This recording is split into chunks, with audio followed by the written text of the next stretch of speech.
Have you ever wondered what people really think about you? It's a natural human curiosity, right? We often define ourselves by our jobs, our families, or what others say. But what if the most important identity question ever asked wasn't about us, but about someone else? Today, we're diving into a pivotal moment in history, a conversation that changed the world forever. It's a story found in the Gospel of Matthew, chapter 16, where Jesus asks people close to him powerful questions. So, let's set the scene. Jesus and his disciples are in a region called Caesarea Philippi.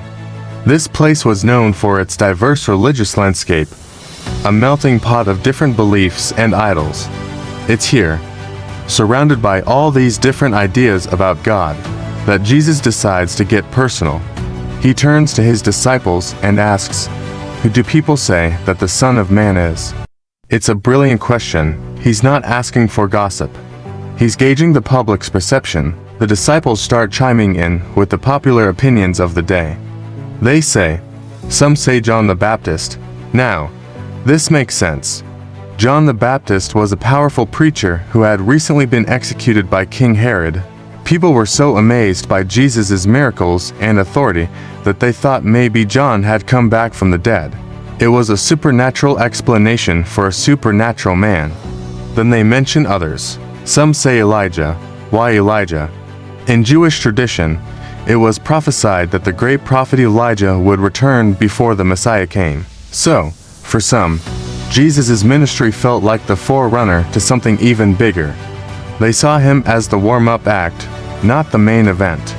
And then others say Jeremiah or one of the prophets. Jeremiah was known as the weeping prophet, a man of great compassion and sorrow for his people. Jesus certainly showed immense compassion, so this comparison also had some logic to it.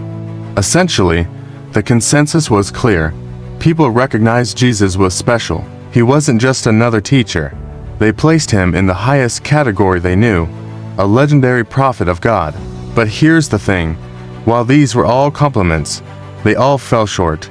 They saw Jesus as a great man, a prophet, a messenger, but they didn't see the full picture. It's like admiring a beautiful painting, but only seeing it in black and white.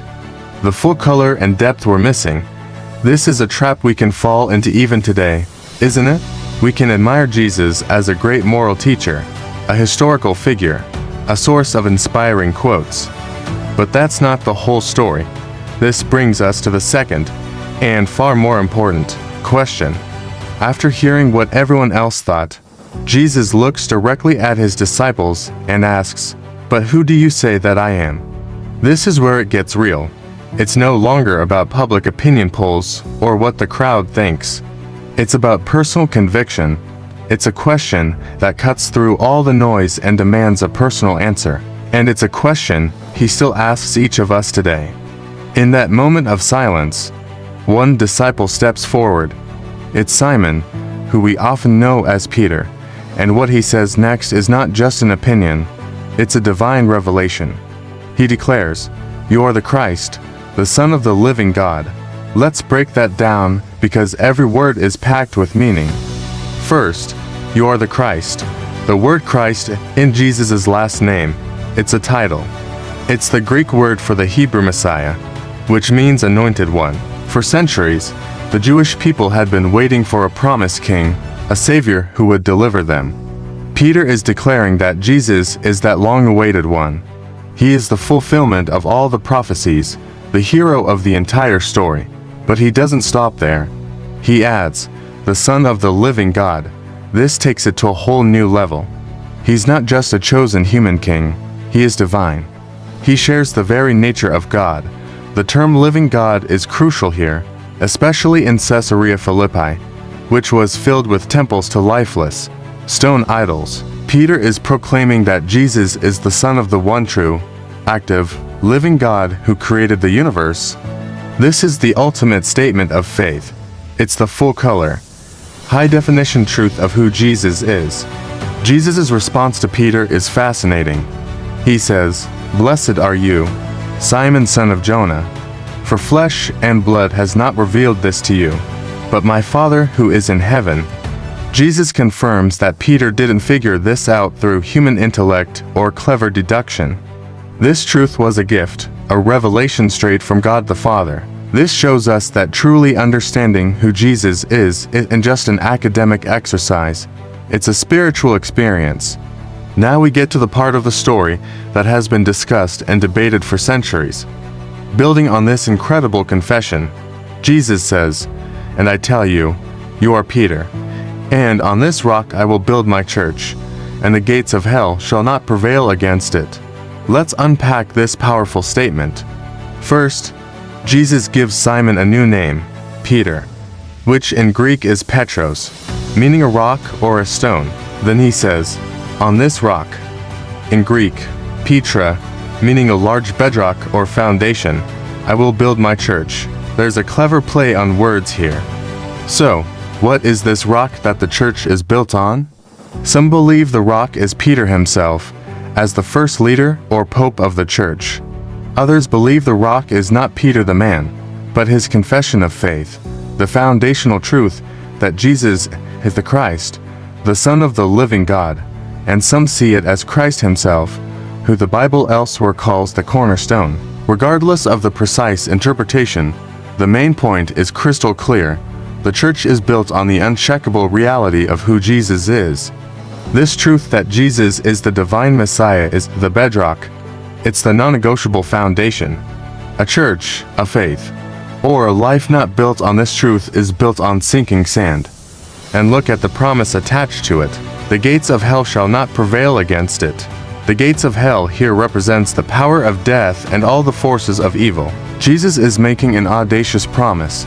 He's saying that his church, this community of believers built on the truth of his identity, is an unstoppable, eternal movement. It will face opposition, persecution, and attack, but ultimately, it will triumph. It's not a promise of an easy journey, but it is a promise of ultimate victory. This is a source of incredible hope for believers throughout history and today. The church isn't just a human organization. It's a divine project with a divine guarantee. Finally, Jesus gives Peter and the disciples the keys of the kingdom of heaven. He tells them, "Whatever you bind on earth shall be bound in heaven, and whatever you loose on earth shall be loosed in heaven." This isn't about some magical power. It's about authority. The keys represent the authority to proclaim the gospel. Binding and loosing were rabbinic terms for forbidding and permitting.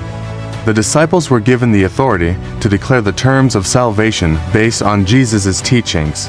By preaching the gospel, they unlock the door to heaven for those who believe and lock it for those who don't. This authority is rooted in the message of the gospel itself. So, what does this ancient story mean for us, right here, right now? It all comes back to that one crucial question: who do you say that I am? It's not enough to know what others say about Jesus. It's not enough to admire him as a good teacher. The foundation of our entire faith rests on our personal answer to that question. Is he your Lord? Is he your Savior? Is he the Christ, the Son of the living God? Because when you, by faith, make Peter's confession your own, you become part of that unstoppable building project Jesus started 2,000 years ago. You are built on the rock. You become a living stone in his church, and you are given a part in his mission to share the keys of the kingdom with the world. This single conversation laid the groundwork for everything we know as the Christian faith. It's the moment the mask comes off, and the true identity of Jesus is revealed not by human opinion, but by divine truth. And that truth changes everything.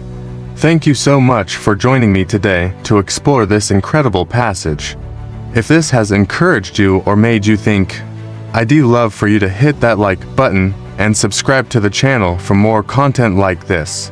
Let me know your thoughts in the comments below. Who do you say Jesus is? I look forward to reading your answers. See you in the next video.